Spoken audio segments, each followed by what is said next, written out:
Today we'll be talking about the composite type. So previous week we talked about type checking, type system, and type equivalence checking. Okay. So this week we are on composite data type. Okay. So composite data type will have a few things uh, related to these things. Number one will be the data organization.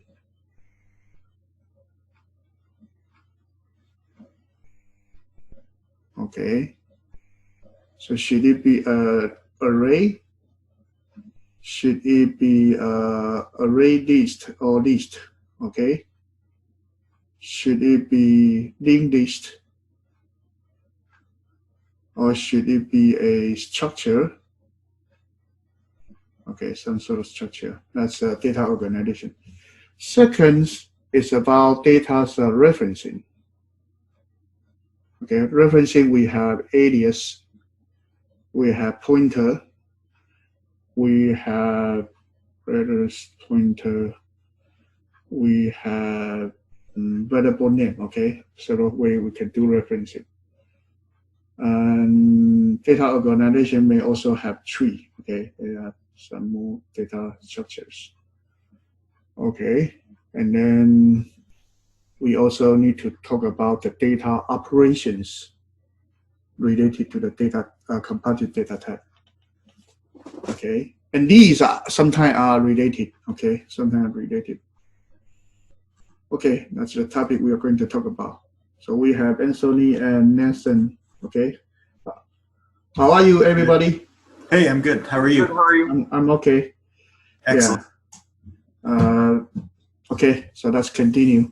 So now we talk about composite data type. Okay, composite data type, you have record, you have array, you have set, you have dictionary. So some of them are physical organization, some of them are conceptual. For example, like structure or record is actually is physical. You put the data in that way. That's actually physical. Something like dictionary, sets, or array list, or even list, forget this. Okay, these are abstract data type. Okay, abstract data type means that they are a concept. You know, physically you are not actually putting into this. Actually, for example, like array list, it actually is an array. Okay, so it's a list made of array. We call it array list. So if you have linked list, it actually is a list made of linked nodes, right? It actually is a list made of linked nodes. We call it linked list. So some of them are abstract data types, some of them are physical layout. So we have to differentiate them. But here we have structure. So these are different terminology we need to learn today. Okay, and they in different language they may have different type of composite data type. Okay, so data structure we have linear, nonlinear data structure, array, linked list, stack, queue, tree, graph, table, sets. And this data structure, I would say, I mean, the research that can be done for the data structure probably already been done like 40 years ago, since we had a programming. It's no longer a new research field. The data structure is just like whatever we have here. Okay, it probably never changed for more than 30 years. Yeah, there's no new data structure coming out. Okay, so just linear and nonlinear. And linear, you have array, linked list, stack, and queue. And stack and queue basically are abstract. These two are abstract, and these two are physical. Array and linked list are physical. These two are conceptual. So basically, you can your array can be made of your stack can be made of array. Your queue can be made of array. Your stack can be made of a linked list. Same thing, your queue can be made of linked list. Is that okay? Yes. And then nonlinear structure, you have tree, graph, table, set. Again, these different data structures may also be made of array, maybe made of linked nodes, whatever. So data structure, you really need to know about what is the physical components and what are the conceptual.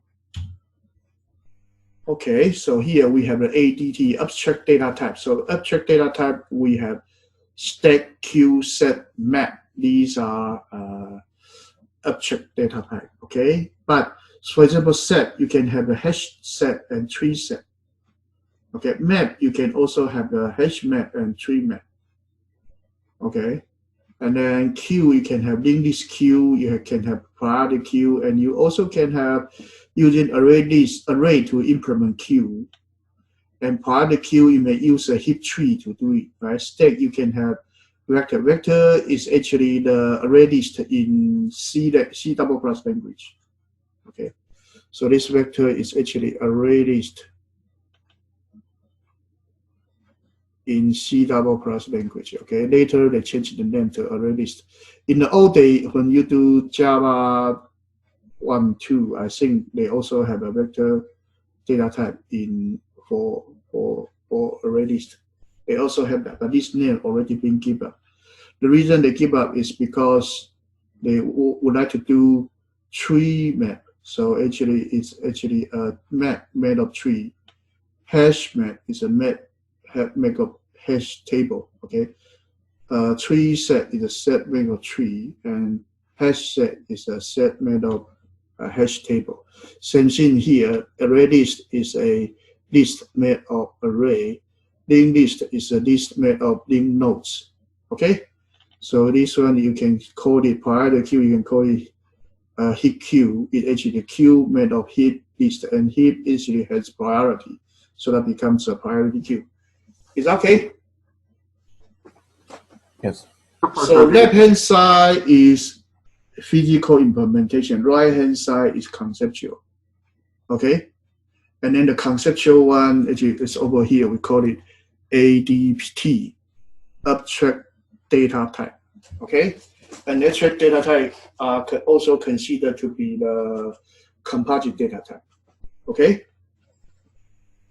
Any question here? No questions. Has any one of you take a data structure course before? I took one a couple of years ago, but it was at Aurora University. Oh, okay. Well, how do you feel about data structure? So far, so good. The explanation you just offered was really helpful, especially going through like with them all laid out right now in front of us is good. So, Okay. Yeah. So before you take a data structure, what course you took before? that one, I took a starter level Java course before that. I want to say it was called just Intro to Programming, I think, and then it was the data structure course in the second semester of my year there. Oh, okay. Yeah. Typically, you would take a Java 1 or Java 2, and then you actually go to data structure course, okay? Or you do C double plus 1, 2, and then you go to data structure course, okay? And then after data structure course, the next course you take will be algorithm, right? So that's a typical sequence. And data structure course is very important because it gives you the idea of how you organize the data. And we organize the data in special way in order to make your algorithm faster or more robust, okay? So that's the purpose. So HDS, data structure and algorithm and the basic programming 1, 2. These are the core course before you go to CS major actually. These are just programming skills. Okay, basic programming skills. So these courses are supposed to be, if you don't go to 4-year university, these are actually belonging to the community college or college, okay, junior college. And core computer science course, we talk about programming language. This course, computer architecture, OS, networking, database. Okay, and what else? Maybe AI now. AI used not to be in here, but now it's over here. Okay, and also algorithm also sometimes considered to be this core course. Logic design, yeah. And these courses actually are required course for you if you want to go to master degree. They look at whether you actually complete this core course or not, and then they try to find out whether you have deficiency or not. Okay, so that's how these courses are organized. But here we give you the idea of how this data type is, and composite one you have to talk about the different types. So in C language, in the programming language, we provide a so-called language structure to help you to design data structure. Okay, so these are the language structure that actually provide for C language for the data structure. So primitive data type we actually know, fundamental data type we know, and it provide you the array pointer including the body and edges to calculate operands. And user-defined data type you allow to have the structure and union. Okay, that's what C language provide. Okay, so today we will discuss these two. Okay. Any question? No, not from me. No. So that's for C language. So C language did not provide you a class. Okay, but they give you two important, powerful tool. That two tool is actually one is array, the other one is pointer. Okay, these two powerful tools. And C language pointer is very robust. Okay, and C++ will take over whatever C language has and then add more things on it. So in the old days, C language is inside here, and C++ is actually fully contained. Okay, so now, but for a while, C++ is just a preprocessor layer. So whatever C++ program will be converted back to C to compile. But the recent installation, they no longer do that. So C++ become an independent language.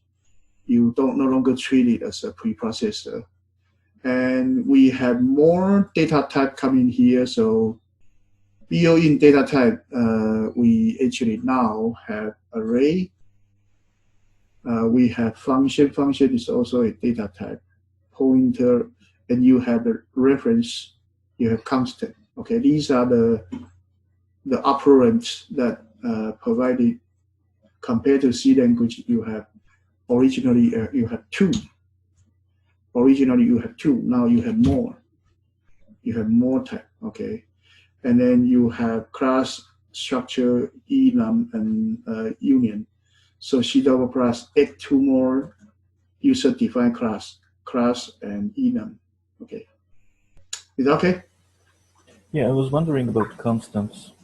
Aren't they pretty much the same thing as fundamental types, only like never changing?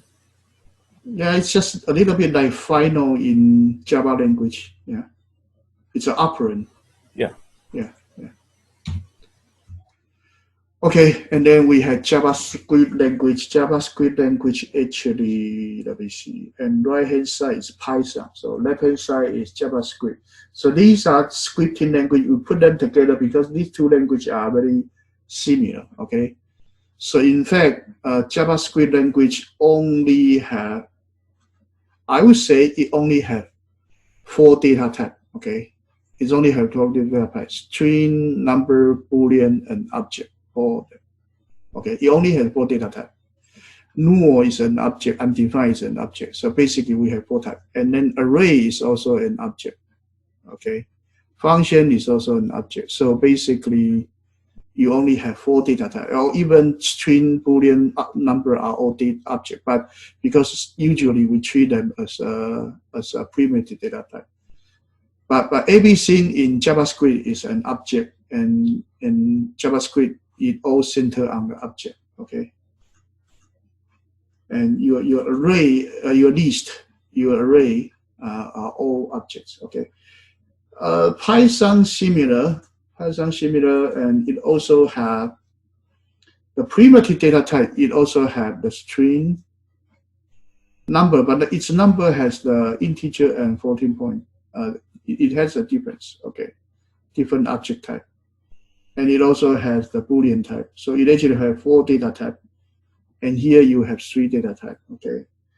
And then you have the composite data type. You have list, dictionary, set, and tuple. Okay. these are the 4 data types in Python. Okay, and these are composite data type, but JavaScript only has an object. Okay, but here actually for Python, it actually these 4 different data types are treated separately, have different language structure. Okay, JavaScript has only one type of language structure. Okay, it actually only use an array or list like this. Okay, and then object would be key value, property value format. So we call it Java script object notation, JSON format. Okay, it only has 2 notation, array and an object. But actually, the array type can also be translated to object type. So eventually, it becomes JSON. Is that okay? Is that okay? Yeah. I'll give you the example later. Okay, I'll give you the example both in Python and also in JavaScript.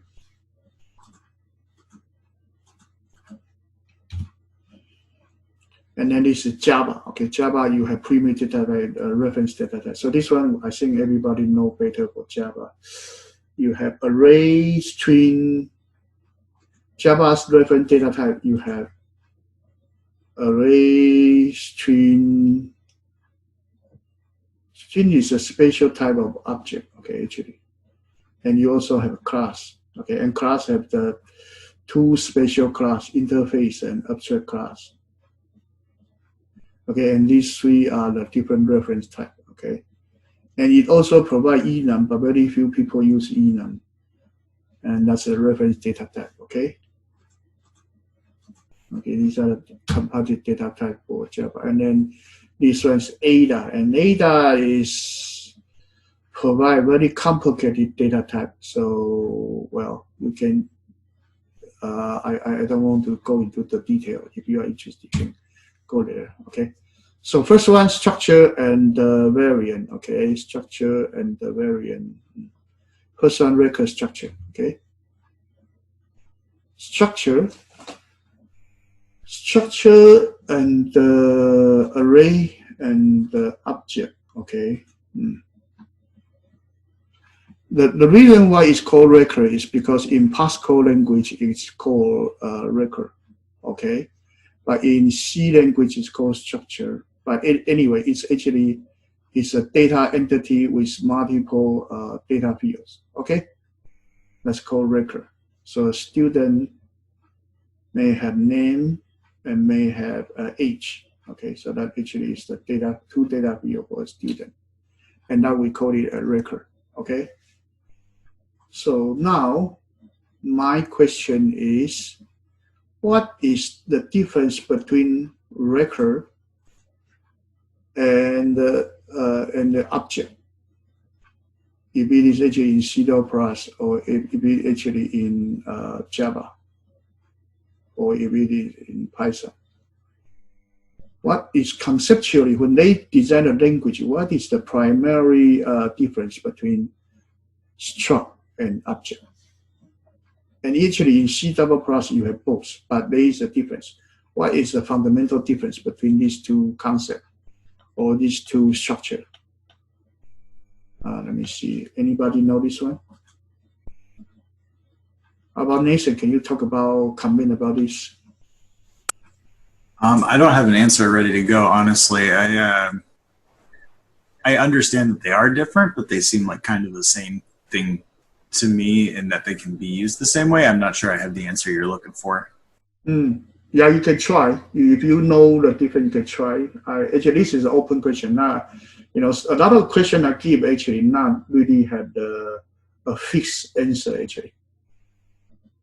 So basically, you told me that there is a difference, but put into words probably not really have some sort of ready version to report, right? How about I feel like I read Yeah. something about this in the textbook when I was doing the reading, but I can't recall it offhand. I'm going to pull up my textbook and see what I can find. Okay, good. How about Chris? Do you have an idea of what's the difference here? I'm thinking maybe it's the where they are placed in memory. Like the structures may be placed on the stack and the objects in the heap. Is that correct? Yeah. You are very close. I would say your solution, your diffusion is what I'm looking for. But what you say is 95% correct. Yes. That's a good answer actually to this solution. To this question. Yes. It's actually related to the memory model. Yes. Where you put the data. Yes. How about Anthony? You have any idea?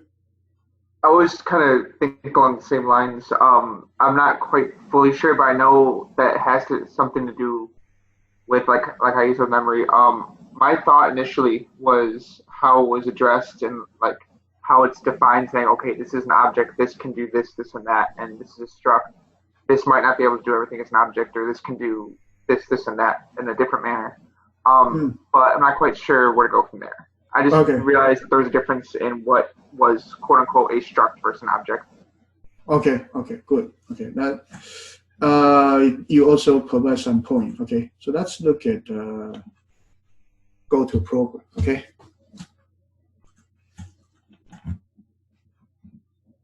Not bad. Actually, everybody contribute some good idea. Okay. So let me bring this C plus. Okay.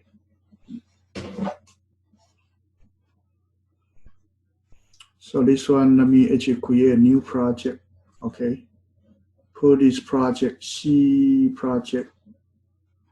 Okay. And this one, I would like to create a new directory called structure. Okay. So it's actually a record. Let me call it structure. Okay. So this one's a C language project 1. And let me delete this and use this stuff. Okay. So now basically I can actually do struct, right? And this structure actually it would be a data type. Okay, it would be a data type. So a structure you actually would be a data type, right? But you need to have variable name. So this one variable name, let's do say point. Okay, this is a point. Okay. So here this point, let me have the integer x and integer y, right? Okay. So here I have a structure of these, and then here I would say actually my point that x equals 1, my point that y equals 2, okay, and point that f. Okay, here I would do parentheses, percentage d, and here /n, and then point that x, point that y. Okay, so these two actually, this is a variable. So point is a variable name.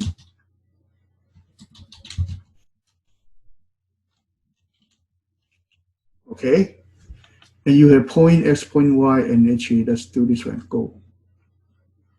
Okay, let's do call the point. Yeah, and you can compile and you can run, right? So you have that data. Is that okay so far? So that is a structure, right?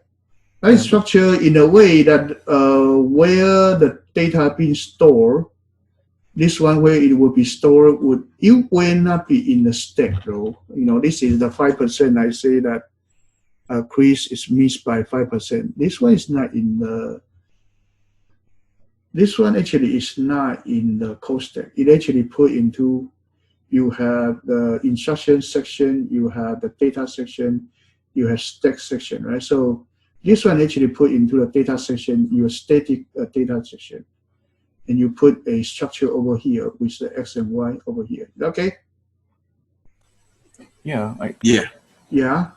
But here, okay, here it's true or not true. Okay, so here let's see. So here I have a point, right? But I can declare a data type called this one, point, right?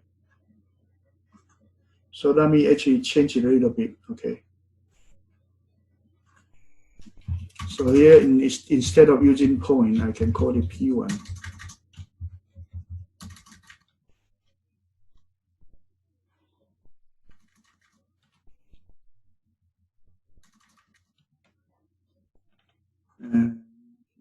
Okay. So here, if I do here, point P1, P2, is that okay? No, it's not okay. Okay, so this one put in here is not okay. But if I don't do it like this, okay, instead of doing this, I actually do a different way. I actually do type define structure, and then here I create this one. Okay, like this. I do integer x, integer y. Here I do actually I call it point. Okay, and this one I actually delete. Okay, so this one actually only declare one structure, but here I want multiple structure. So if I want to use it for many times, I would like to do this. Is that okay? If I want to use the type many times, I want to do this because this whole thing become a type, and that type I assign to point type. So point type P1 is the point type. Or whenever I use the point type, you will give me a two data tuple and like this. So it's a combination of these. It is not array. Array is of the data, same data type, okay, and index 1, 2, 3. This one structure give you, you can use a data field, a specifier dot to get it. Is that okay? And this one that's actually wrong. We get it, okay? We get it. So here, if I write here, it actually like to declare point 2, okay? Point 2, point P2, okay? Okay, and this also in a copy again.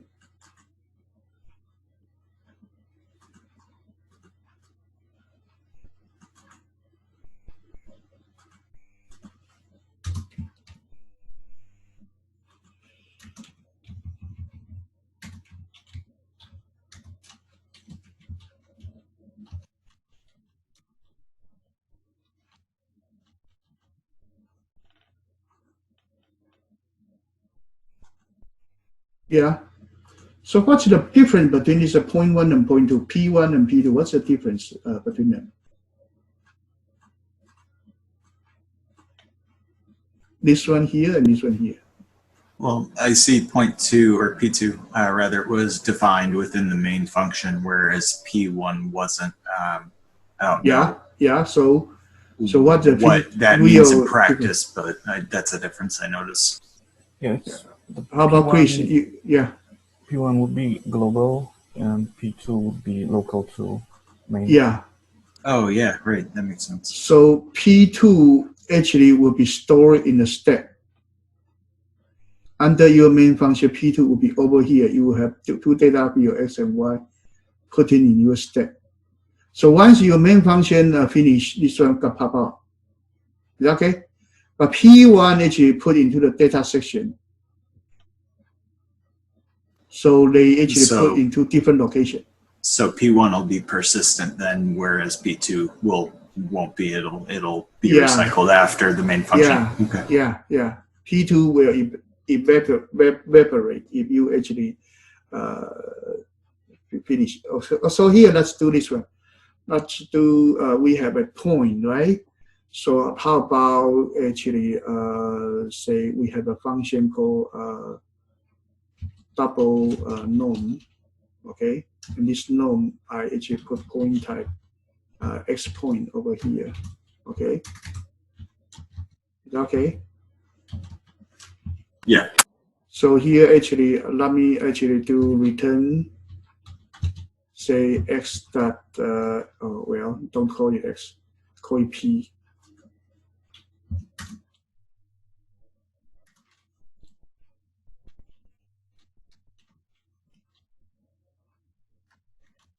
I don't take the square root, okay? I just try to show you the data field. So math may be wrong, okay? Math may be wrong. So here actually we can actually also compile and let me see, I need to call it, okay? So here I say actually double n equals norm or p1. Okay, and then print f.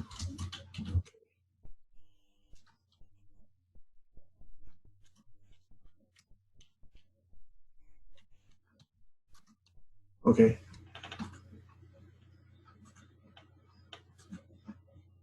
Yeah, so it actually return data. But how about this one? How about this one? What's this?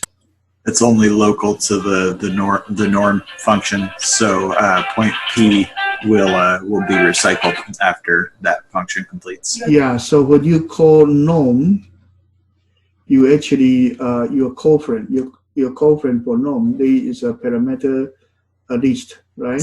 No.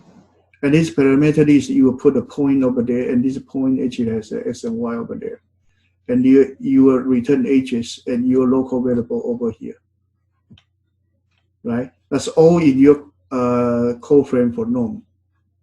Okay, what's wrong with this guy? Well, it actually has a disadvantage.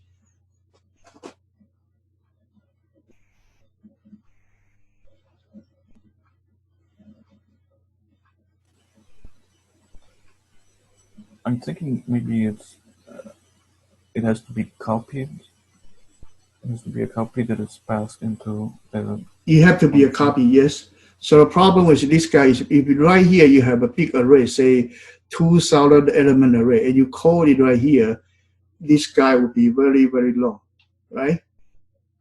Yeah, so should you point to it with a pointer instead?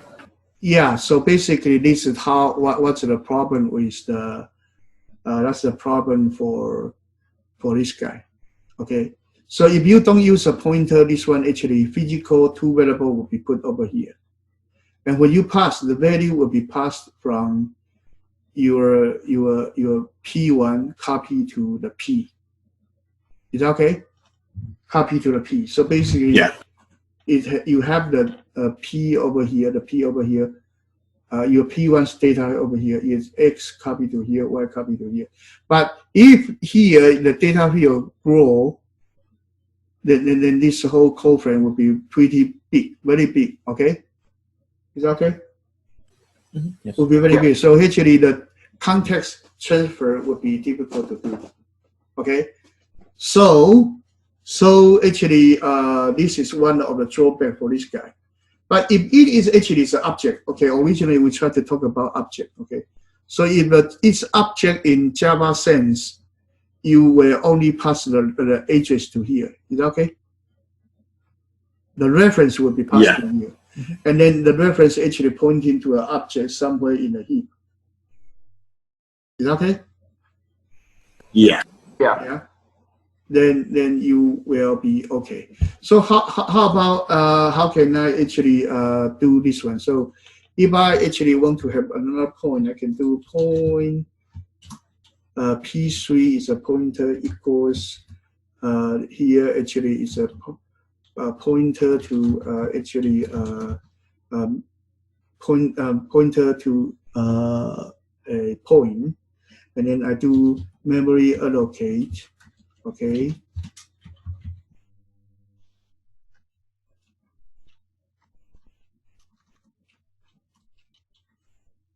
It's okay, but here I actually will need to include.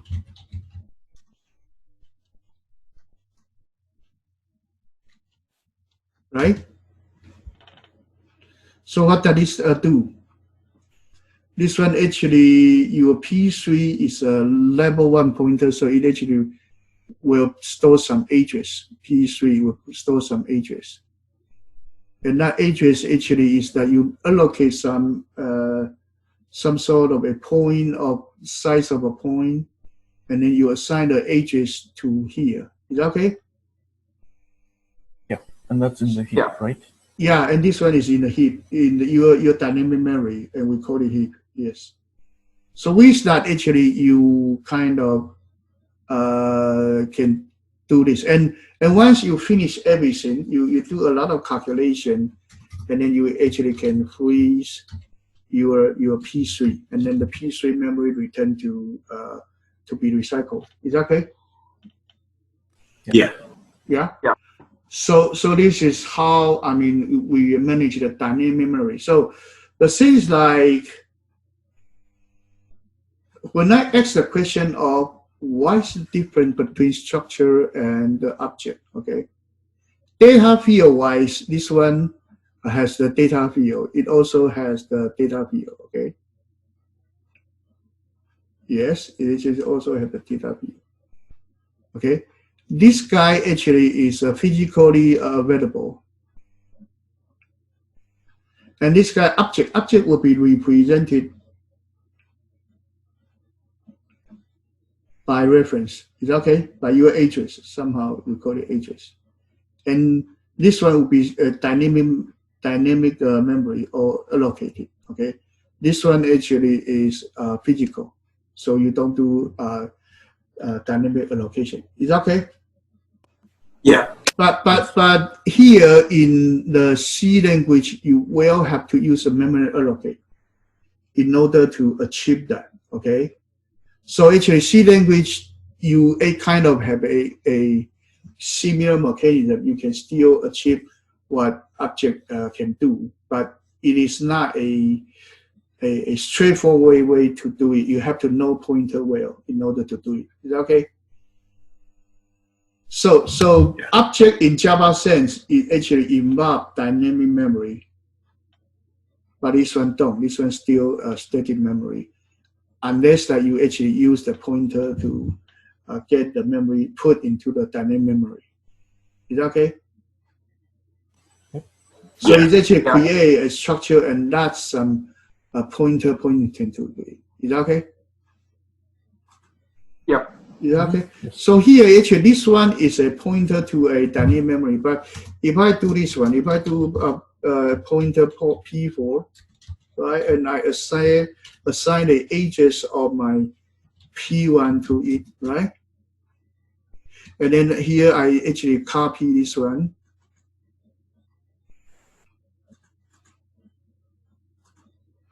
And here I do not use P1, I do P4 dereference to X, P4 dereference to Y. And that actually will access the same variable you see on the P1. Is that okay? Yeah. Yes. Yeah. But this P4 actually do not hold any memory at all, right? It actually only hold the memory to store the address. Is that okay? Yeah. Yeah. So here P3, P4 are 2 pointers, so they actually are 2 pointers. So the body of them actually is are objects. So this one pointing to heap, right? And this one actually pointing to a structure. But this structure we call it P1. Is that okay? Yes. So that's why I emphasize on memory model. You have to know about what memory model you have.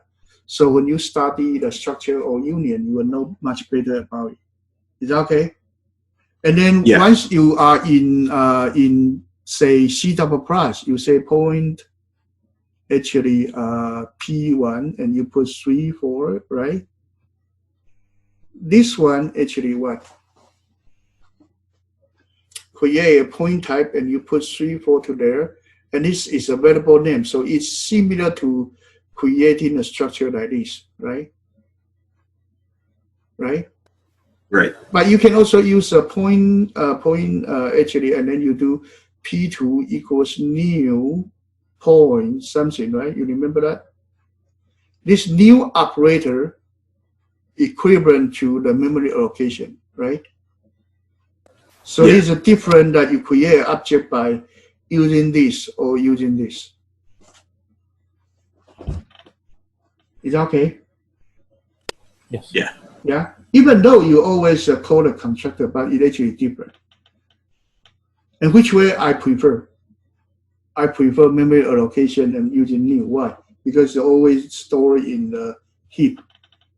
But the problem is that C double plus language, if you do not actually handle the pointer right, or you do not handle the memory in the heap right, and you do not actually free them or you do not delete them, at the end of the program, you will see memory leak, right? So memory leak problem is bothering people who do C, C++. But in Java, you don't have a problem. Java, you actually park in the data and you not use it, and then it will be recycled. So they have the garbage collection. So garbage collection actually is a good feature, but actually you need to pay the penalty of degrading the performance. Is that okay? Yes. Yeah. I'm just wondering, so Yes. how do you deallocate an object in C++? There's a delete operator. Okay. There's a delete operator. So here,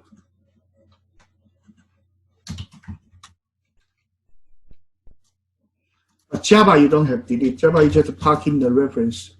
So C++, there's a delete function, delete operator you can use. Is that okay? Yes. I was Okay. just wondering. So anyway, there are ways we can handle it. Okay. So these are the structure here. Why I have going off row, because I want you to actually learn the memory model before we continue the discussion. Okay. And one more thing. Okay. Let's do this one. Okay.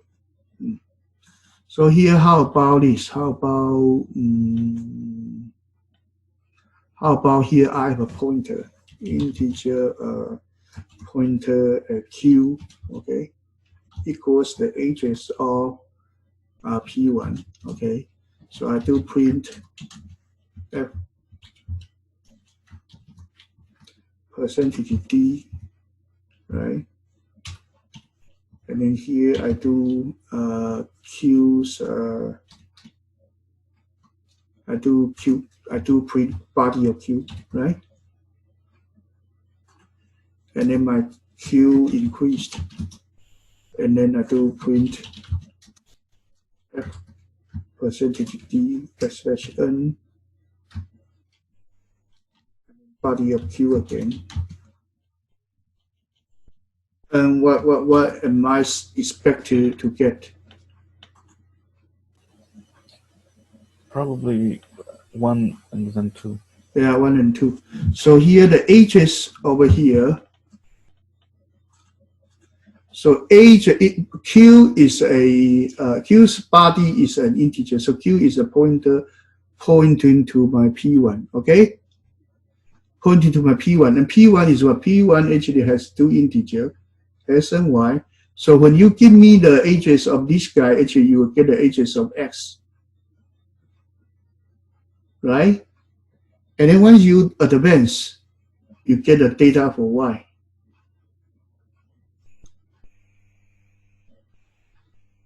So this advance is not actually 18 ages by 1, 18 ages by 4, because it's 4 bytes.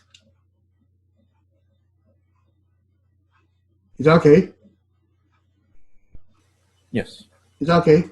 So here, if I am not using integer, say I am using different data, actually do character pointer q r, okay? And this one also actually equals p1, okay? And then here I do print f, and then I say %d /n, and I do print this r. What will happen? Body of r being printed. What happened? And then I do r increased, and I print again. What will happen? So you're printing the r byte by byte. So this increment actually only increased by 1, but q will increase by 4. Actually, it's the size of the integer. Is that okay? Yes. And r is actually by the size of a. Let me see. What's wrong with it? Pointer type. Okay, so here let me see. Actually, there's a warning. Actually, it's okay. Is that okay? Yeah. Is that okay? So this print this, and this actually 1 and 0. Okay. 1 and 0 because what? It actually have 4 bytes. So actually you have And it's 0, 0, 0, 1. Is that okay? But it's a little Indian, I think. I mean, it's a. Because you would expect probably a 0 first. Yeah. Step. It's a little empty. How about let's do experiment? Print all 4 then. Is that okay? So how about here? Actually, I do. Okay. Let's copy this for 3 times. Okay. 2 more times. Okay. You should see 2 more 0. Yeah, is that okay? Yeah, you're right. It's a little endian. And little endian is used by for what? For Intel processor when we talk about chapter 5, right? Remember that? Chapter 5, we talk about yes. Intel processors using that. Okay, anyway, so this one actually also give you the idea of how pointer being used. And C language, you do have the pointer that can access each individual byte, no matter it's the integer type or whatever type. We don't care, okay? As long as it's a pointer, you can point to that and interpret it by the data type you talk about, okay? So let's start. You actually has a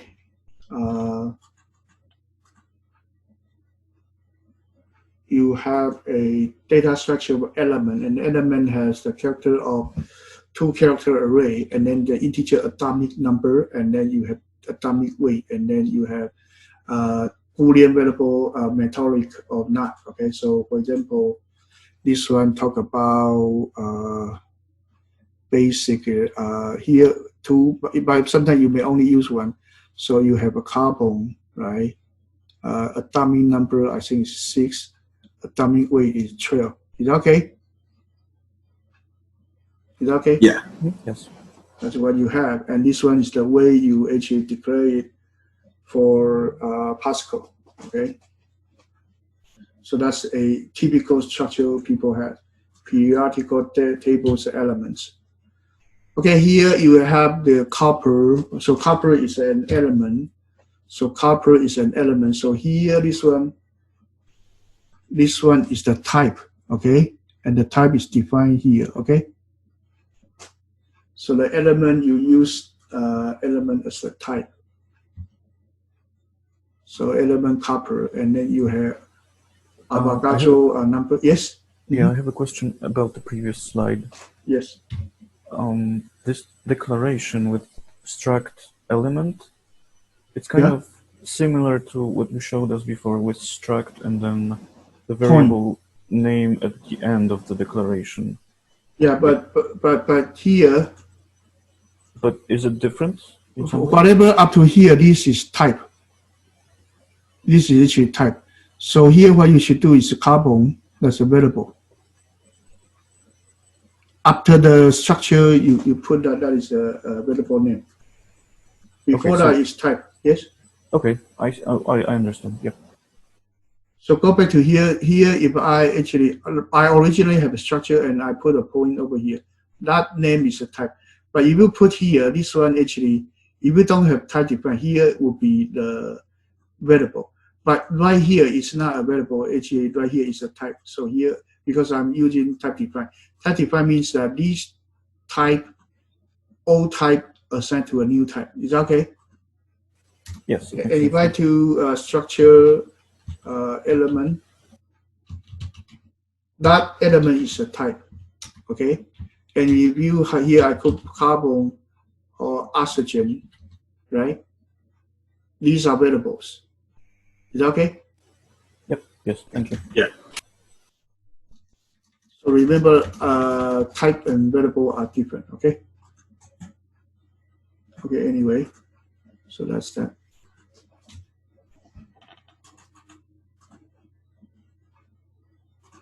Okay. Good. Then next one.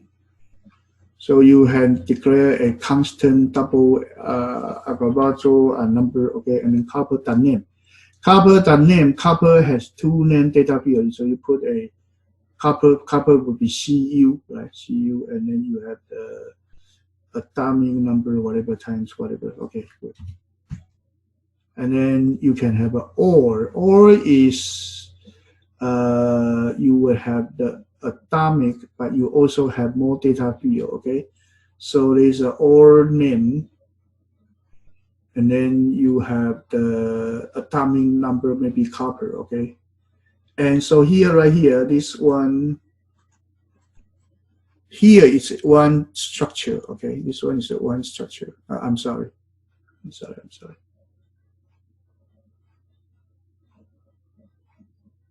From here to here, this is one structure, okay? I'm sorry. Here to here is one structure. And this structure's name is element yield. So basically, that is a field. And this is the two field. So this is the first field. Type is character type. This one is structure element type. Is that right? Yeah, so the second example will only work though if the element structure is explicitly defined somewhere else. Yeah, predefined. Yeah, it is predefined. But this one actually is more readable. Okay, I prefer that you predefine element and then put element and name together to a O. Is that okay? This actually right hand side is more readable. Left hand side somewhat too complicated. Okay. Once that you have that, and then you can put into a structure. So memory structure will be like this, right hand side. Okay, this is a memory layout. Okay, but compiler sometimes will optimize it. Here, this one is unoptimized, so you would have some hole. And why 32-bit?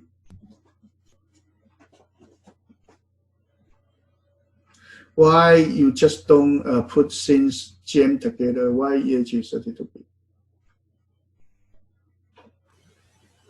To align it with the, Because your memory bus is 32-bit. You always fetch 32-bit at a time. Is that okay? Yeah, so aligning it and leaving holes means you can fetch any one record and one just cycle, one record at once instead of getting other bits of data mixed in there. Yeah. So this one actually what? We talk about this just to tell you that 64-bit will be totally different, right? You may put the name and then actually your atomic number maybe here may still have a hole, but your other thing will put here. Is that okay? So actually the compiler will optimize it. Here is a memory layout, okay? But compiler may optimize it, okay? But here, let's assume that we are on a 32-bit machine. So structured tag and type defined in C, C++ language, okay? And C, C++ on this type defined and structure actually are different, slightly different, okay? You should study the tiny detail, okay? So one of the particularity of the C type of system is the structure, okay? So on the right-hand side, you have type-defined structure. So song is a type, and that type actually had two data fields, length in second and year recording, okay? And you have song 1, song 2. So song 1, song 2 are two structures, okay? Two physical structures, okay? And the definition, I already talked about it. And here, this one, you actually need to be taking care of this one. This one more important. C++ eliminated this idiosyncrasy by allowing structure tag to be used in the type name without structure prefix. Or in effect, it performs type defined implicitly without structure prefix. So C++ eliminated this one by allowing structure tag to be used on a type name without the struct prefix. Okay, what this say actually is, what this guy actually say is, okay, what this thing actually really say right here is that, okay, let's actually continue to do this one. Okay, so here actually let's do, if I have, say, structure, okay, location, okay, and this structure location actually will be actually P5, P6, okay? And here actually, let's don't have P5, P6, don't have that. Okay, I have still integer X, integer Y, okay? And right here, I do location P5, P6, okay? And I compile, not allowed, right? Not allowed. And if I want to declare this one as a structure location, then that is fine. That actually is fine. Okay, that actually is fine. I only get 2 1 in the previous one. Is that okay? So here, structure location is the full type name. Is that okay? In C language. Unless that I define the structure, whatever, to a point type. Otherwise, the structure location, this whole thing is the type name. Okay, so let me actually save this one. Okay, and save and close the project. Let me new project in C++ console here. Okay, so project 2, and I delete this one. Okay, I do using namespace td. Okay, and right here let me do this one structure.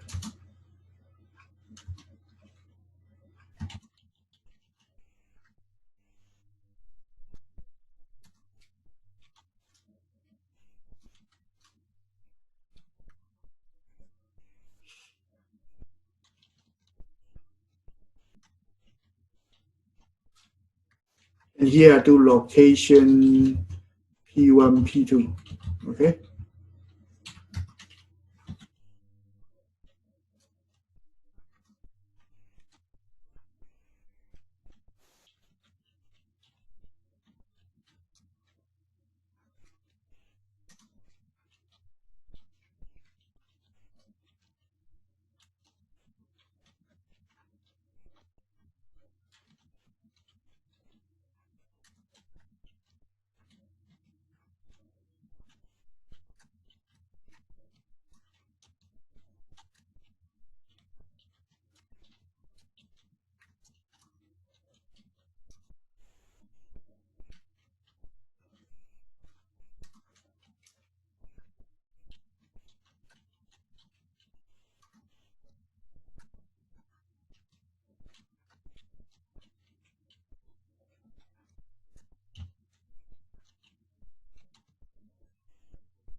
Let me call this file as location, okay?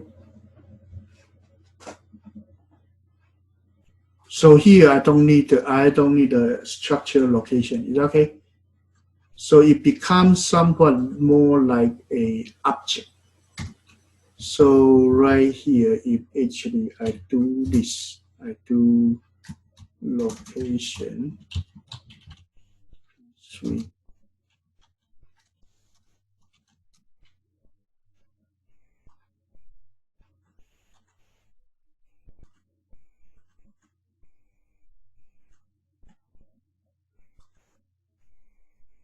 Didn't allow this one. Location. What is that? Oh, I do not write the constructor here. I'm sorry, I did not write the constructor. Okay. So yeah, I need to write a constructor for it. Okay, later. Yeah, later I'll show you how to write it. So I did not write a constructor. Okay, up to here. I'll talk about this constructor later. Is that okay so far? At this point, yes. This location is just a static structure in the static address, right? Data. The location. Yeah, I'm trying to understand. What? Can you repeat again? Well, it's declared as a static data location. It's not going to be allocated on the stack or in the heap. It's in a No, it actually is still in the global area. Yeah. Yeah, it's a data section in your process image. Is that okay? Yes. Okay. Let's go back. Okay, let's go back. So that one actually give you what it is. Okay, C double plus a little bit more flexible over there. So here, let's see. Continue. Okay. So here I have a structure and compared to class. Class is in Java. Okay.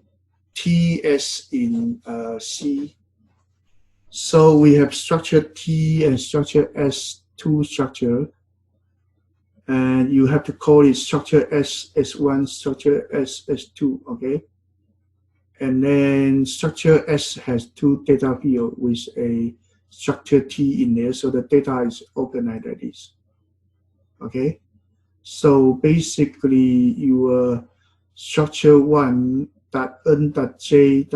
is this one assigned 0, and structure 1 assigned to structure 2. So structure 2 copy everything from structure 1.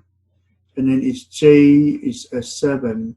And you print out S1.n.j, you get this 0. Okay? And if you are using Java actually you create S1 and T1, right? And T1, S1 and object T, and T assigned to the S1.n, so it becomes something like this. So when you actually copy the reference of S1 to S2, S2 actually is a reference. So actually it pointing to the same object that S1 pointing to. So your S1 and S2 both pointing to here, but this one is different. You do this, it actually copy from this one to this one. Is that okay? In C's case, it's different from Java's case. Java's case actually copy the reference.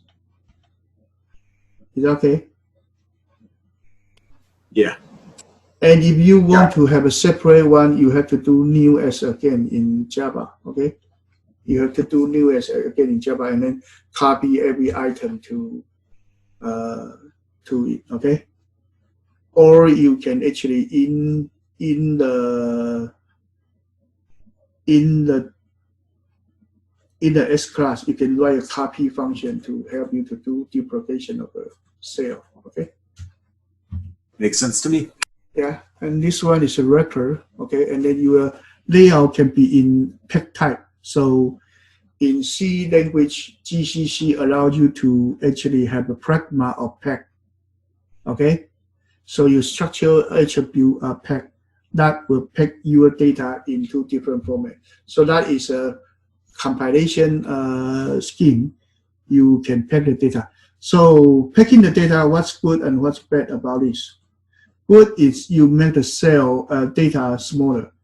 Bad one is actually you lose the freedom of using the separate data field pointer to point into it by advancing the edges. You know what I'm saying? Yeah. Because now your data doesn't follow the order anymore. Is that okay? Yeah. It may not follow the data anymore. Okay?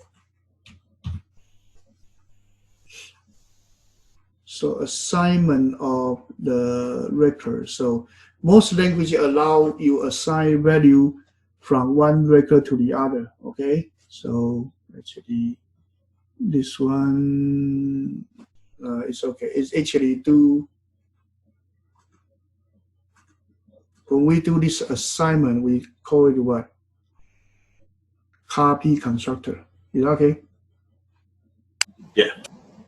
But this copy constructor okay for C double plus, not okay for Java. Java do not do copy constructor.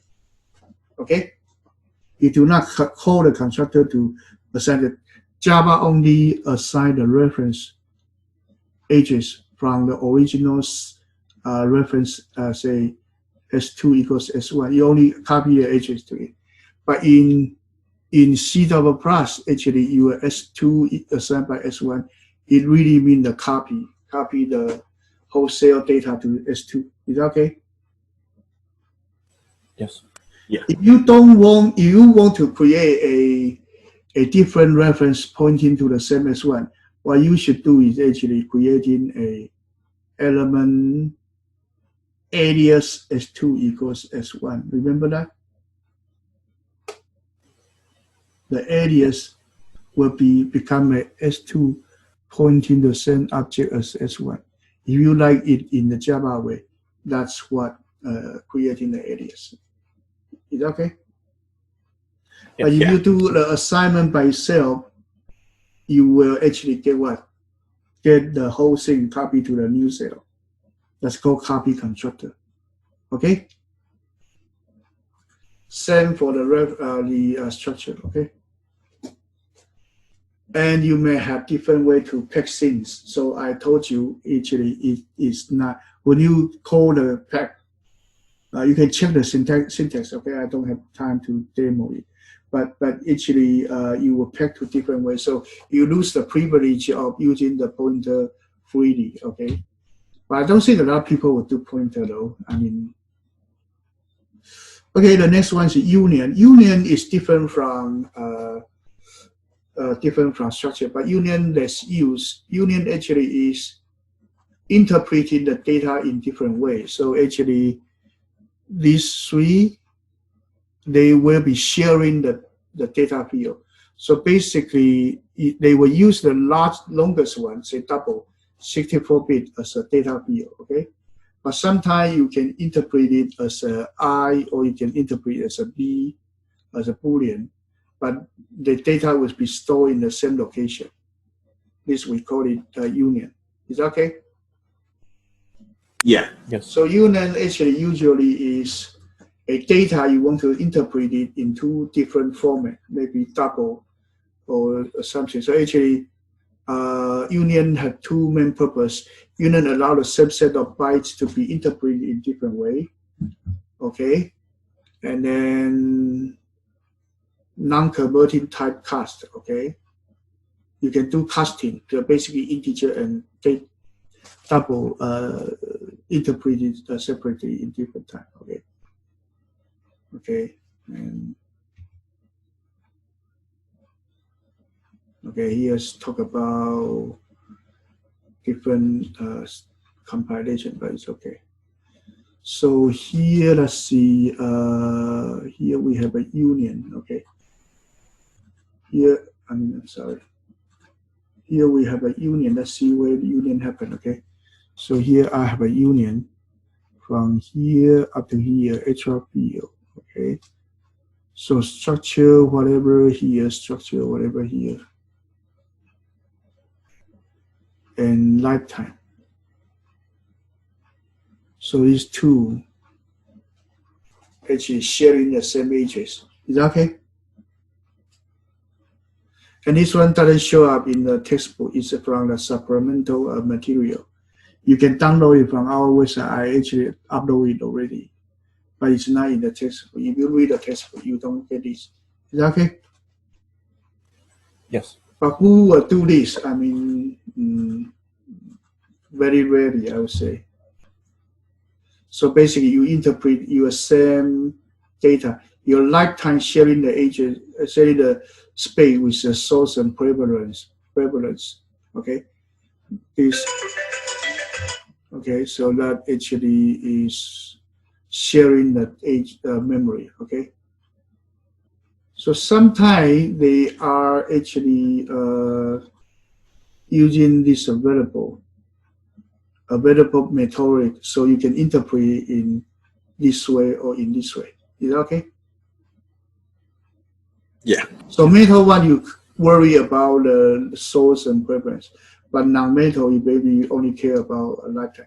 But well, I don't think this one is, you will spend a lot of time to work on something not that important. But why people do the union though? In the old day, why people want to do the union? Because in the old day, actually, people write a lot of low-level code, and some flag would be also be treated as treat it as an integer. So for example, like you directory permission, right? Those kind of variable you do are read, write, execute, right?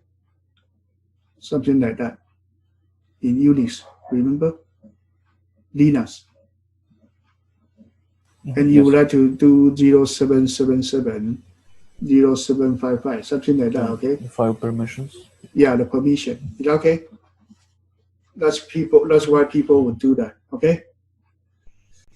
Yeah, before our break, actually, I talk about that you can have a constructor in a structure in C++, okay? So basically, you are okay to put a constructor over here. So this is the C++ constructor, okay? And your initial value, you assign A's value to, to X, and B's value to Y. A and B are parameter. Is that okay? So by doing this, actually, you are able to create two pointer, two data, point 1, point 2. And here you create point 3. And then you can use the constructor. So basically, C++ structure a little bit more like an object. You should consider it as a simplified object. To me, I like the structure. Because structure is easier to write in C++ than the class. Is that okay? To me, structure is more convenient. Better than you write a big class definition. It's actually more convenient. But most of the time, you actually just do a few functions. That's actually quite easy, right? Is that okay? Yeah. Is that okay? So that's a question? The structure can also have functions built into it? Yes. It has a lot of features you can add up, okay? Okay, so now that's the portion I want to say, okay? So next one, we started for the array. This portion I probably would go a little bit faster because I think array is very well known, right? So array is the most common composite data type. So you have an index, you have an element, okay? And you can do slicing of section, okay? So you can have associate array like a Python dictionary, and you can have the hash table, and you can have different. These are the extension for array, not original array, okay? And then you can have sparse matrix, represent 2D matrix, but somehow if the data get too much, for example, that you want to store a fax page, right? And you only write some word over there, then most of the spaces actually are just white color, right? You don't actually store all of them. You just want to store this data. Then sparse matrix may be a good idea, okay? So there are a few different variants for array. So here we talk about this variant, but for array, we typically talk about a continuous data field that actually stores some data of the same type, okay? And here we have C language, Fortran language, Ada language, okay? Different way of declaring them. And then you really actually declare a data of continuous space for 1D that is, okay, or for 2D that is, okay? The only thing you need to know about actually is the Fortran language, okay? Most of the data right now take over the index starting from 0 to n-1, right? It relates, but some language, older language like Pascal or Fortran, the index was starting from 1. Okay, so this one actually in the old day when I actually learned Fortran earlier than C language, so I actually sometimes I need to do conversion to to C when I first get started for C language. But after about a year, I actually get better to know about the index scheme starting from 0. Okay, but some older language is still using the 1 to 10 type index. Is that okay? Yeah. I think modern language is probably none of the people will use it anymore. Okay, so here we have the array in C, C++, Java, and C#. Okay, so 2D array actually is an array of arrays. Is that okay? Yeah. Yeah. Are you okay with this one? Yeah. Yeah. So each row is by itself is an array. So actually what we actually do is like, okay, let me show you a little bit.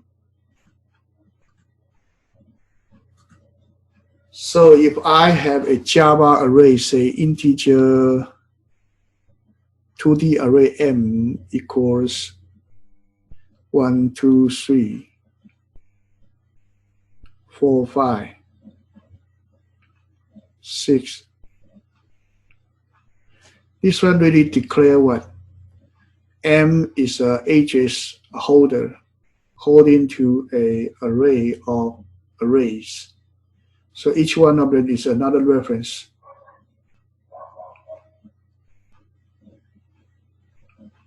And this one pointing to an array of 3 elements, 1, 2, 3. This one holding an array of 2 elements, 4, 5. This one pointing to an array of 1 element, 6. Is that okay?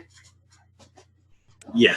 Yes. So when we talk about M0, it actually is a address pointing to an array. Is that okay? And this M actually holding the address of array of pointers. Is that okay? Yeah. Yeah.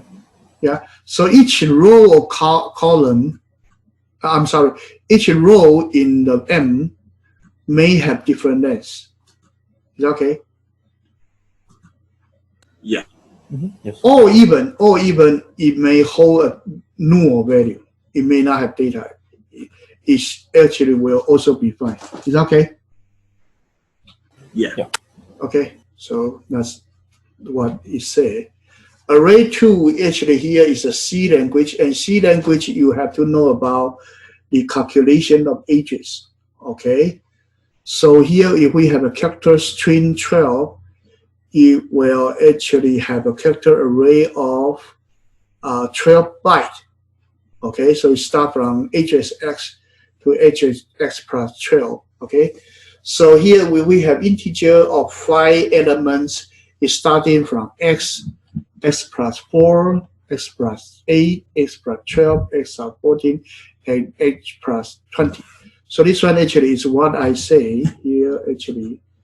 The structure over here. Structure, let's create a new one. So go back to here.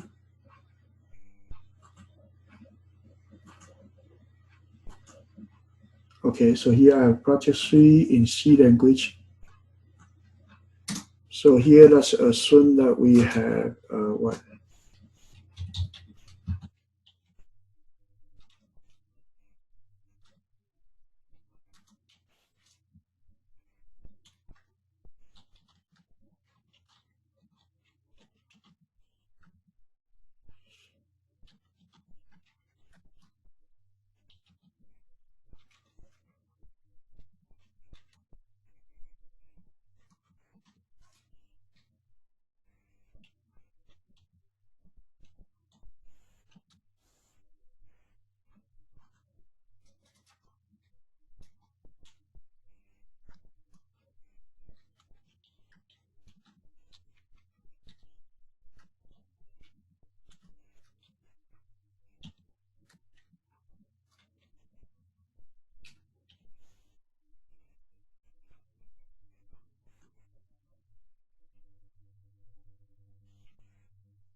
Okay, so I create an array of 5 elements of integer type, and there's a pointer called P, and this P will be assigned with the address of, I will assign val. Val itself is the address. Okay, val itself is the address. So here don't put the address, okay? Val is actually, itself is the address. Is that okay? Yes. Yeah. So that actually is something like this. You have a val, and actually the P also pointing, P is the address pointing to here. Val is the address over there. Okay, and then let's see, compile. Let's call this one to array. Okay. Initial. Oh, okay. It actually need to be a different mode. Okay. So when you see such a flag, go to the project. Okay, project option. Go to the compiler, and here let's do standard ANSI. Let me see. General file compiler 64-bit code generation.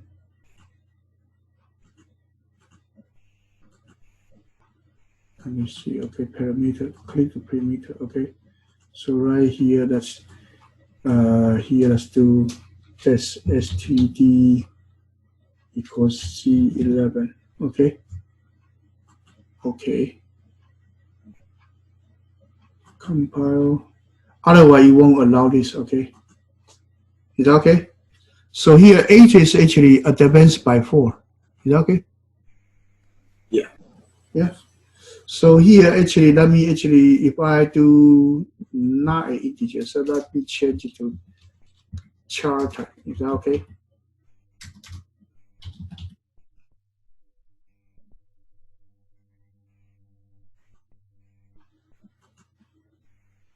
Here, advanced by 1. Is that okay? Yes. Yeah. Yeah. So the pointer calculation, as I say, is actually is advanced to the next one. It actually is not really added by 1. Okay. So plus sometimes mean different thing. If you use a plus to the address pointer, it actually means to advance to the next guy. Is that okay?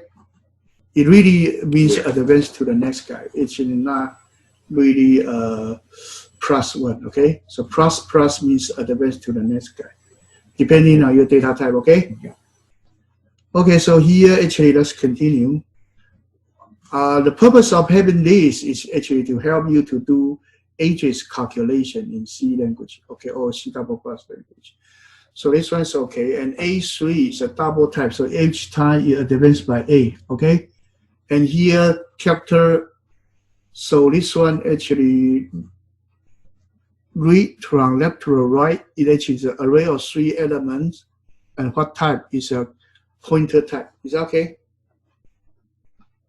Yeah. Yeah. So actually each one of them, if it is 32-bit, it will be 4. Why? Because it's a pointer. Pointer is an integer in 32-bit architecture.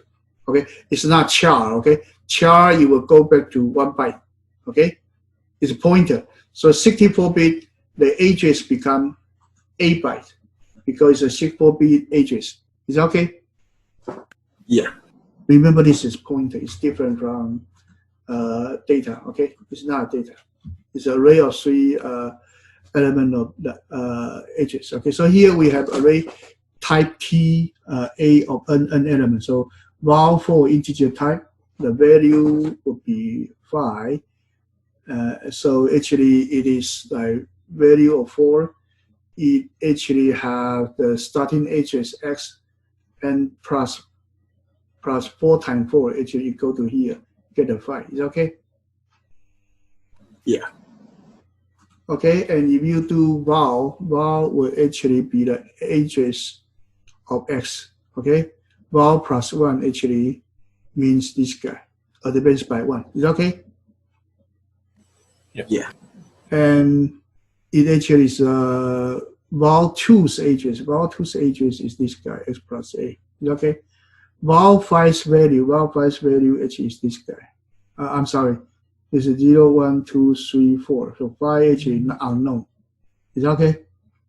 Yeah, it's out of bounds. Yeah, so val is a pointer. Val plus 1 would be here. This guy's body. This guy's body is A. Is that okay? Yeah. And val plus I would be actually S plus 4 times I. Okay, so practice this guy. Okay, this one give you the better idea of how to calculate the ages. Okay, and here we have a type defined. So here zip-din file, it actually is a type, and it actually is an integer type. Okay, so zip-din is a type. What type? It actually is an array of integer type, 5 elements. So you have CMU zip code, U of University of Washington zip code, and University of Berkeley's zip code. Okay. So you do zip digit, and you actually get such data. Is that okay? Yeah. Any question? So type define actually is, this guy is the variable name, but it actually is a type. What type? Is an integer of array type. Is that okay? Yeah. Yes. Array of integer type. I'm sorry. 5 elements. So here zip-din UW, even UW is a zip code. Okay. So you get digit with zip digit Z and integer digit, and you return the which digit you want to have from the zip code Z. That's you here. Is that okay? Yeah. Yeah, makes sense. And here assembly code. Okay, you can start it this one. Okay, here just tells you how this HS calculation is. Zip digit CMU zip UW. Okay, so now zip this is UW3.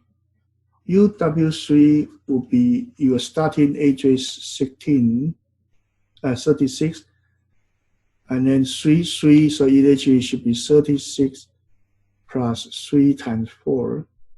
So that would give you 48. And using that to access it, the value will be this guy. Guarantee, yes. UW6 is not included, 5 not included, 6 not included. So you actually get 60, but you actually go to here, you get this one, but it already go out of boundary, but in C language, it still will give you. Is that okay? Yeah. C language, they may give you, but sometimes it is not guaranteed, okay? So -1, you actually roll back the data, so actually your UW -1, you will get this guy. Is that okay? Yeah. CMU 15 will get over here, actually not included. This is 14, okay? So unknown value. Will it read some data? Yeah, it will read some data, okay? Java, you will check the index out of bound, but C language, they don't. They don't actually help you to calculate index out of bound problem, okay? Yes. So it's more flexible, but you have to take care of yourself, okay? If things go wrong, it's your own problem, okay? Okay, then slicing. Slicing actually is you can access some part of the array by using the slicing indexing. Is that okay? So on the top left corner, you access the row 36:47. I'm sorry, it actually is colon 36 row 47, right? 0, 1, 2, 3. Oh, okay. Why is that? Yeah, it's actually Fortran slicing. I'm sorry. Is it okay? So actually is 1, 2, 3, 4, 5, 6, 7. Okay. So 4 to 7 is from here to here. This is actually row. and the column 3 to 6. It's actually fortune slicing. Is that okay? Column major and also it's column major and also index starting from 1. Okay. Well, some language just want to do something like that. It's actually all days slicing scheme. So just knowing that they are way to do slicing. Code stack and actually also for the heap. Okay. And this one, as I told you, in C language, when you declare an array,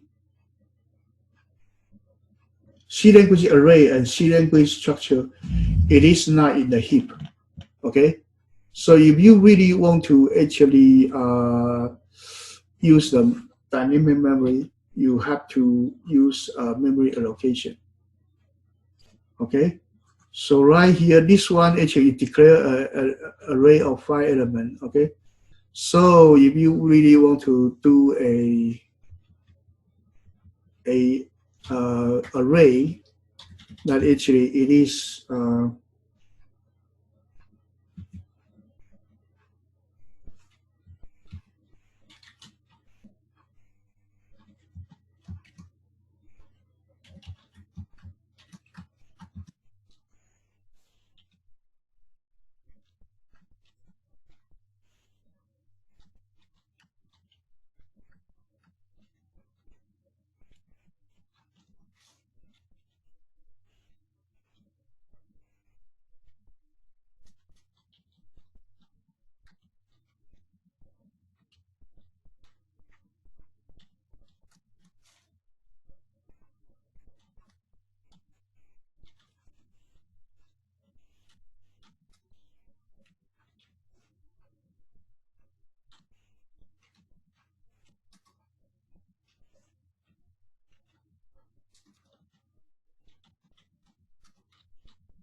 is okay here?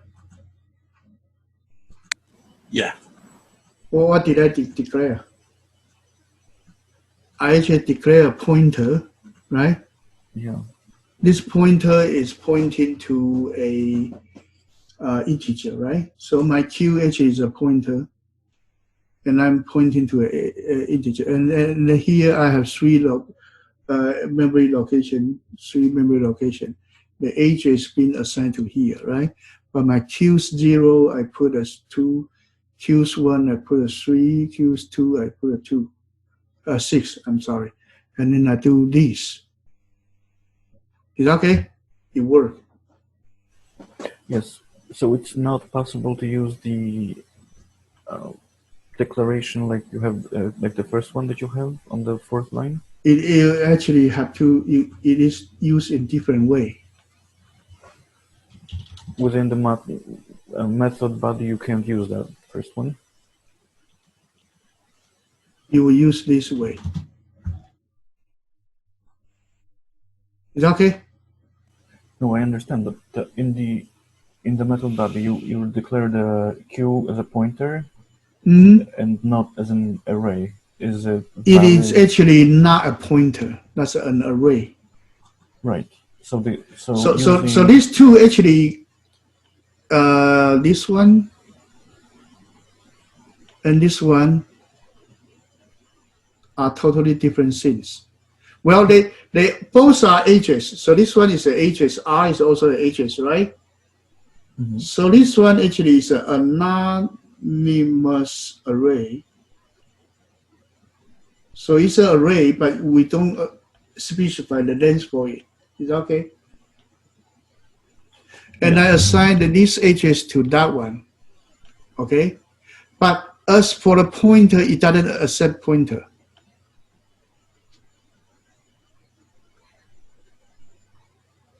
Okay. As the pointer, it doesn't accept the pointer. Is that okay? That's why the first time I tried it, it doesn't pass.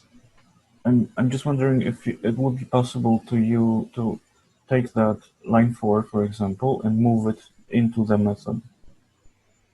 Which one? Line 4, integer value 5. To where? And if you could use it inside the method main. Inside the method, yeah, it's okay. Yeah. Okay. You cut it, it just store in different location. Yeah.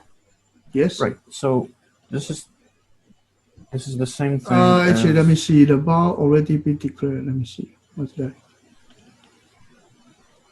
And declare here. Line 5 is trying to use it, so that's. Line 5 is trying to use it. Yeah. Let me see. Line 4. I need to rebuild actually. Rebuild. Oh. Ball is not. Oh, okay. I'm sorry. You have to move the P also into here. Yeah, but it's okay. If you move both the P and it will be fine. Is that okay? Okay, so it's equivalent to the declaration of Q, of the Q pointer. Is that the same thing? Which one? Line 16. Line 16. Q is a pointer, so you allocate the memory and then assign the edges of the first one to Q. Yeah, and that's pretty much the same thing as if you had the other construction. Like if you did int Q and then brackets. It's actually different. This edge is still different. Okay. This one integer R. How comes that the first time I tried to assign pointer to it, it failed? Because each integer R bracket, this one is an array, unknown size, right? So you must assign some array to it. It is not a pointer. It is not a pointer. Is that okay? So so you cannot do this one equals memory. Okay, that's actually not okay. But here, if I do this one, I actually get this one to here, right? But here, if I do integer pointer s equals r, this actually is okay. So pointer more flexible than the array declaration. Is that okay? This one is okay.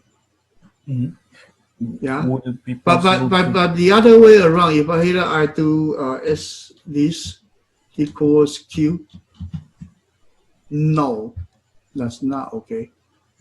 And if you because it is asking for an array, but you did not give him an array. This one actually declare an array of unknown size. That means that it's not an array. Is that okay? Right, but what if you did s and then put a number inside the brackets? Would that work? Like you do in the fourth line? That is? Like this, yeah. No. No. This one is a pointer, but you actually declare 3-element array equals a pointer. That won't work. This integer s3 means that you declare a array of 3 elements already, and that name is called s. But you try to assign a pointer to this, it won't work. But you could use it won't work. You can only do this one. You can only do this guy, and maybe you do this. I don't think this work actually. It passed. You can only do this. Is that okay? Yeah, that's what I was. Yeah, this is okay. Yeah. So the pointer and the array notation is slightly different, but sometimes you can do it interchangeably. Sometimes, okay, not always. Okay. Yep. Okay. Thank you. Okay. Okay, so that actually is the array. We actually talked about a call stack and heap already, so let's jump to there. Okay. So we are here, okay. Call stack. Let's just go through it, okay. The lifetime since I talked about it before, okay. So here I don't spend too much time on there. The lifetime actually global, those kind of things. We have dope vector, okay, dope vector. Dope vector are required when the array bounds are not known at the compile time, okay. So at compile time you don't know, and at the runtime you may know it. That's called dope vectors. So you have the description of it, okay.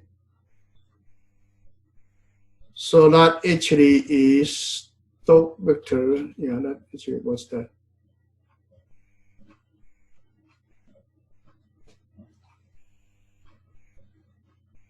Yeah, this is a compilation scheme. You create a dope vector for you. So your memory allocate will be similar than this. Okay, this is Java memory model. We skip it. Okay, and Java's array and pointer, we talked about it before. Okay. So array stack allocation. So here we have a program here. Okay, so here we have a program. So here I have a T declaring like this. It really will create a 2D array for it. Okay. So actually, here you have another one. Okay. So dynamic local array conformant in C language function square multiplier a matrix by itself and replace the original array with the product. This to do so, it requires a square array of the same shape as the parameter. Okay. Note that the declaration of empty both rely on a parameter n. So at the runtime, once you pass the data in, then you declare, so the shape will be changing. Is that okay? So when you do call stack, the size is not fixed size. When you run it, you really know how long it is. Is that okay? Yes. And your local variable same thing, so local variable would go up to there. Okay. But anyway, this type of things, it would be to the stack, you will actually reach the stack overflow earlier. So usually we don't, we actually encourage you to do a dynamic array using a memory allocate, okay, in C language.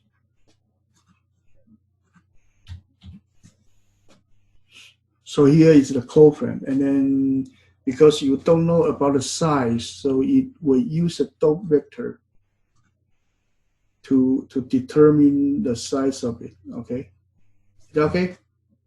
So we can actually use the dope vector so that it go to different place to access the data. Okay, so at the runtime, actually, you will have an advantage of being able to have a fixed size call frame. So this is one compiler for C99 and Ada. Okay, older version of C, nothing like this. You will have to grow the stack, so it actually will be quite big. For example, if the n equals 100, you have to put the 10K data into the call frame. That's really big. Is that okay? To solve it, people invent this dope vector, so it still will work. Is that okay? After C99, it really not storing the whole TNN over there. Okay, you know what I'm saying? TNN too big now. So Ada and C99, they actually use a dope vector to solve it. Is that okay? Is it still used with a pointer to heap as well? Pointer to heap, yes. Yeah. But this one actually is a pointer dope vector for during these two things. But traditionally, if you are not using compiler of younger generation, it will put the whole frame to put the whole matrix into the call frame. Yeah, that's not good. Okay. So that's a compilation scheme. So here it show you the memory allocation. Okay. So you have integer my array file. You will actually put that array file into the stack. Is that okay? So if we do integer star p array, new integer file, that would be putting the data into heap. So I told you once you use the new operator, it is actually put it into heap, and this is better. Dynamic memory. Is that okay? So you won't check up your stack. Yep. Is that okay? Same thing if you do object and array. Okay. Yes. But C, you don't have this. Okay? C, you don't have this. But C, you actually only when you do use the dot vector. Okay. Heap allocation. Okay. Heap allocation is fine. We talked about it already. Okay. This one I don't waste time. Array for layout and HS calculation. Layout and HS calculation, we talked about it already. Okay. And Fortran use a column major. Okay. Actually, it's very troublesome. That's why first time I spent some time to figure out what language it is. Okay, this guy is actually Fortran column major. So 3-6 means column. Okay, that means the row. Okay, so that's the. Sometimes you need to know about column major or row major, and besides that, you also need to know about your array starting index from 1 or from 0, Fortran from 1, okay? So that's two things that makes things more difficult to know. And then you have the row major or column major, okay? And you can use a contiguous element or row pointer. So in Java, it's actually using a row pointer. So basically, your data look like this. You have a matrix, so it would be something like this. You point into an array of pointers, and each one row array can put in totally different location. Is that okay? But some language you put into contiguous elements. So it's like row 1, row 2, row 3. Okay? Some do this. Okay? And usually it's still doing this. Okay? Usually Java still doing this. But sometimes because your memory have some management issues, so you would change it. Okay? So there's a C for row pointer. You can use the row pointer. Okay? That's actually okay.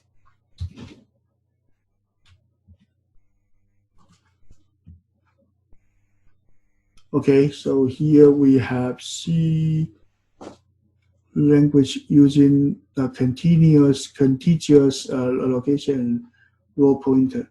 So if you are using a row pointer, it will be something like this, okay? And it actually is an array of these, and this way are two different ways, and then remember this one is a \0 for C language. That's a separator for the character array, right? Is that okay? So Yeah. C language, you can use a row pointer or use a contiguous memory allocation. Okay, these are two different ways of implementing it. Okay, two different ways of implementing it.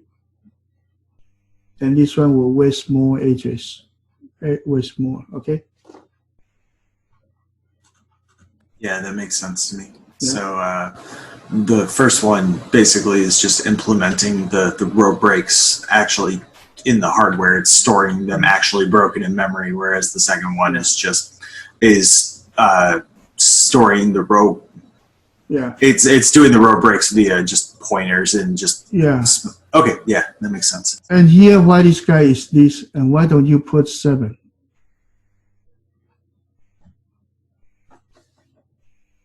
So remember the notation over here. I would say you don't have to put 7 in there because you're putting 7 elements right in there in the declaration. So right here, if you have a dog day, I mean, for example, you have 8 days in a month, in a weak, you can still allow it. So this one is unknown size. Is that okay? Row is unknown size. Is that okay? Yeah. This means that, but the column is fixed size. So that's called contiguous array allocation. Is that okay? Yeah. Yes. But how about this one? How about this one? We have star and a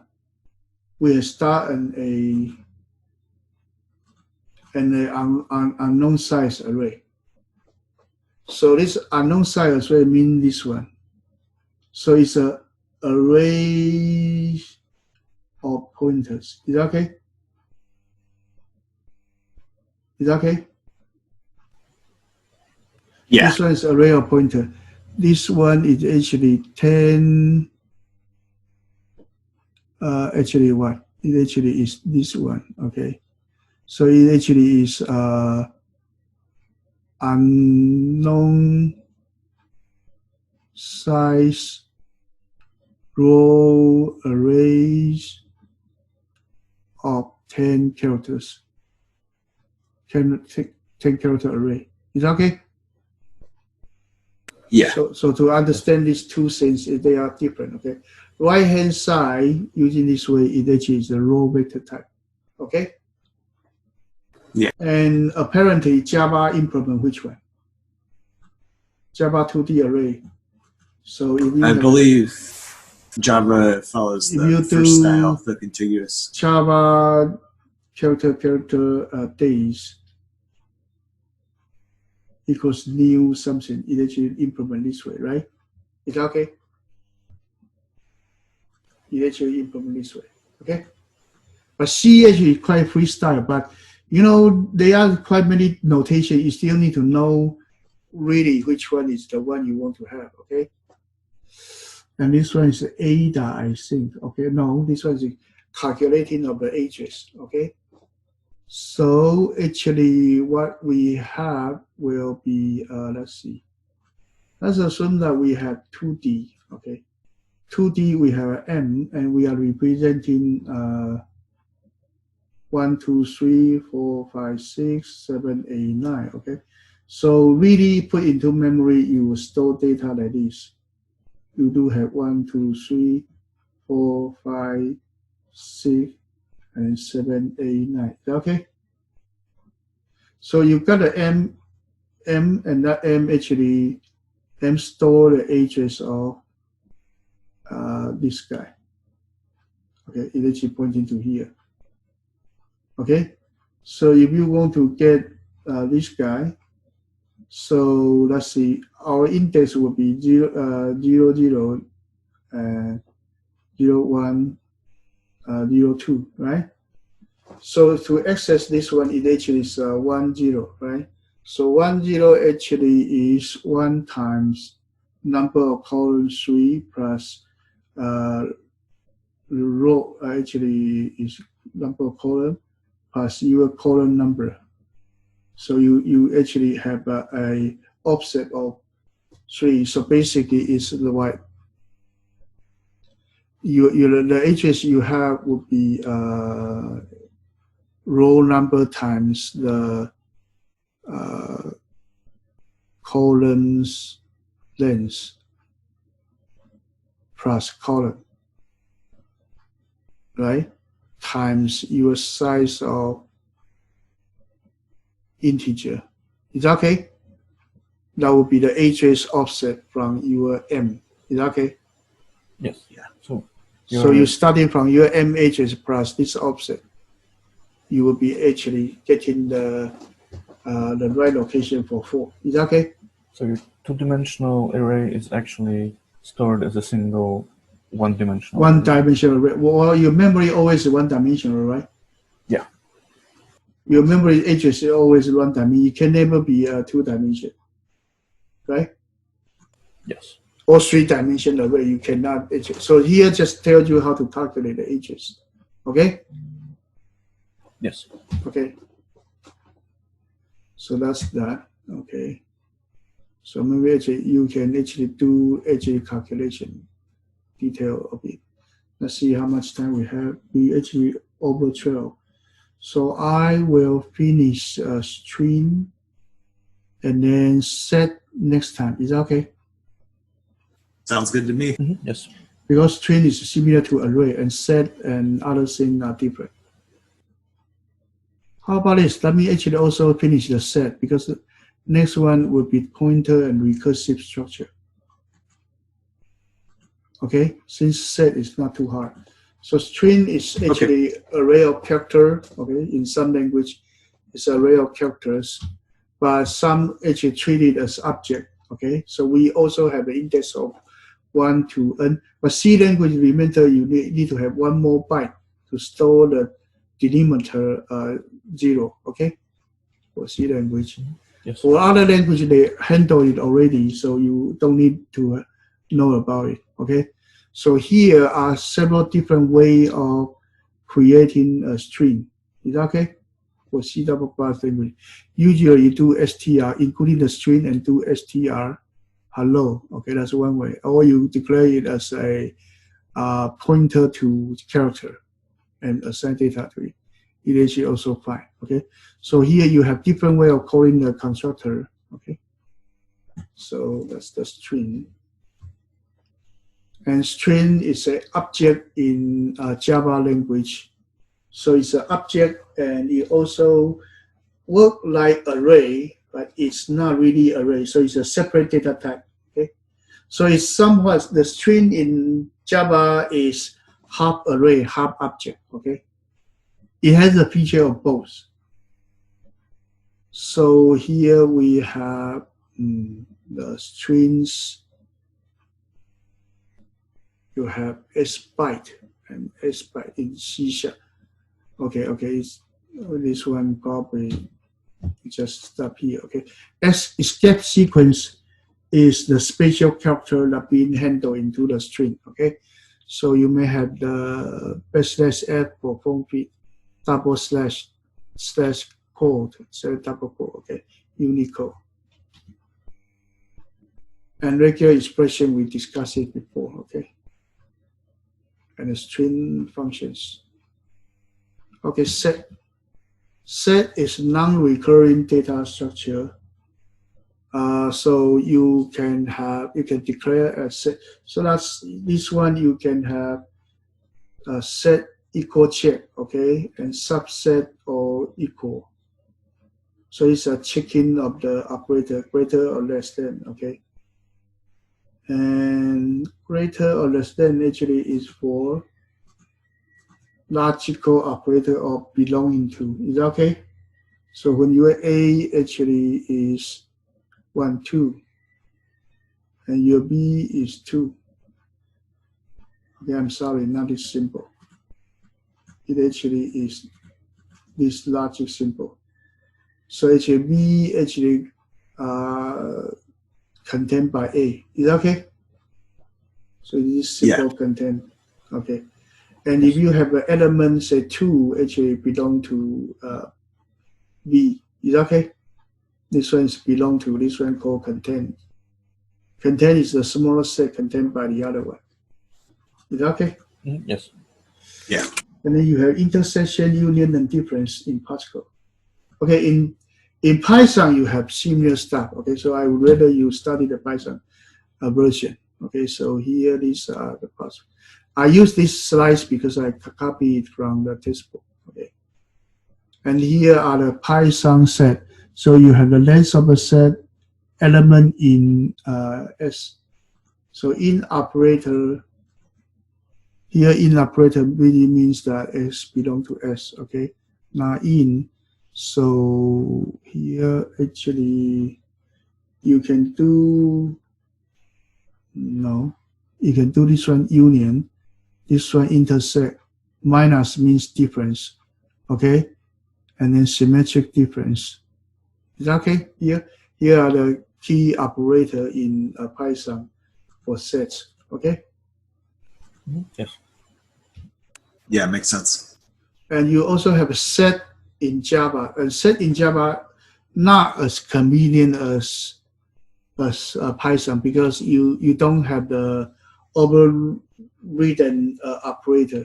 So you need to have a contents and also remove, add those kind of operators. It's more like already is in Java, okay? And set actually is implemented by map in Java. A map is of better use than set, okay? So Java's set actually is a special case for map. You can use a tree set and linked list, link set, index set. Okay. Yes. Okay, this is a emulating set using map. Okay, but actually, in fact, the implementation is almost the same in Java. Okay. Okay, let's stop here, and next time we will start to do this pointer and recursion type. Okay. And you deal with the pointer and also object and reference and garbage collection stuff. Okay, so we still have half of the chapter here. Okay, Sounds good. Thanks so much. thank you. See you on Friday. Okay, Sounds good. All right. Take care. Have a good one. bye.